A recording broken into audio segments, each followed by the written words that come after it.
महान संत रविदास, जिन्हें संत रैदास के नाम से भी जाना जाता है, इनका जन्म बनारस में हुआ था। संत रैदास उन महान संतों में से हैं जिन्होंने अपने दोहों के माध्यम से उस वक्त समाज में फैली हुई बुराइयों को दूर करने का प्रयत्न किया। उन्होंने अपने दोहों में बताया कि जन्म से कोई ऊंचा या नीचा नहीं होता, सभी को मिलजुल कर एकता से रहना चाहिए। परोपकार की भावना और अच्छा व्यवहार जीवन के लिए सबसे ज़्यादा आवश्यक है। उनके उपदेश समाज के विकास के लिए बहुत लाभप्रद हैं। अगर हमारे काम, हमारे विचार श्रेष्ठ हैं तो वही सच्चा मनुष्य है। उनका मानना था कि ईश्वर एक ही है, पर उसके नाम अलग हैं। अब कैसे छूटे राम नाम रट लागी, अब कैसे छूटे राम नाम रट लागी, प्रभु जी तुम चंदन हम पानी, जाकी अंग अंग बास समानी। प्रभु जी तुम चंदन हम पानी, जाके अंग अंग बास समानी।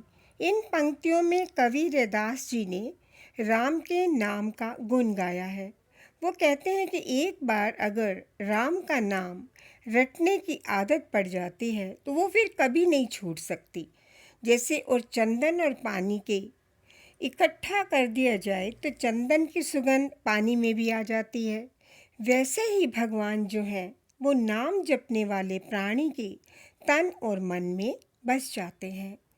प्रभु जी तुम घन वन हम मोरा, जैसे चितवन चंद चकोरा।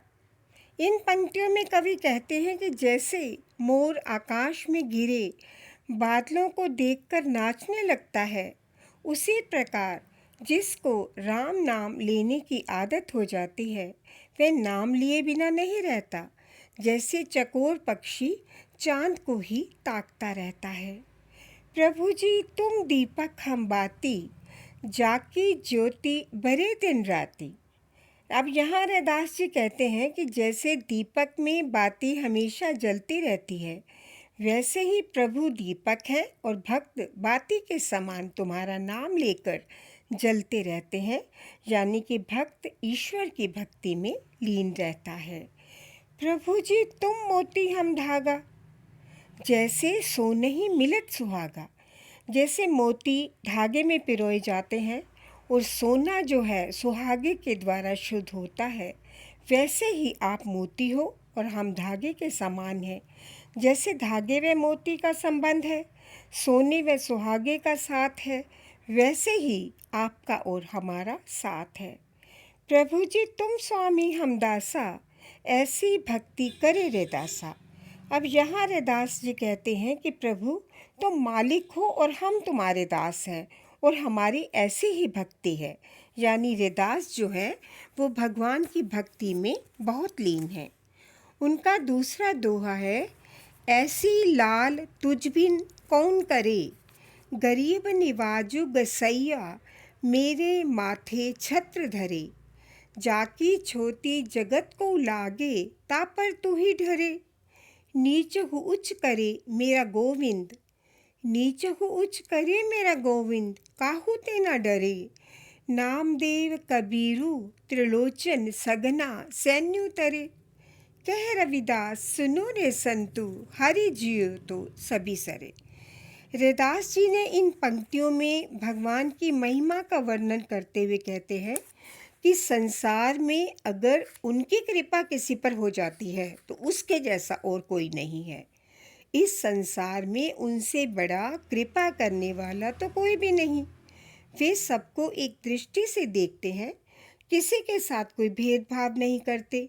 कवि को लगता है कि भगवान ने उन पर बहुत बड़ी कृपा की है, इसीलिए कवि अपने आप को राजा जैसा महसूस करते हैं।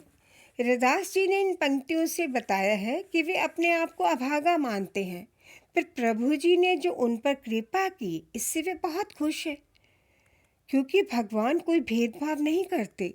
सभी भक्तों पर जो उन्हें मन से ध्याते हैं कृपा करते हैं और उनके इसी गुण के कारण नामदेव कबीर जैसे जुलाहे, सगना, सेन और त्रिलोचन जैसे आदमी सबको इतनी प्रसिद्धि प्राप्त हुई और उन्होंने प्रभु की कृपा से ये जो संसार रूपी सागर है उसको पार कर लिया।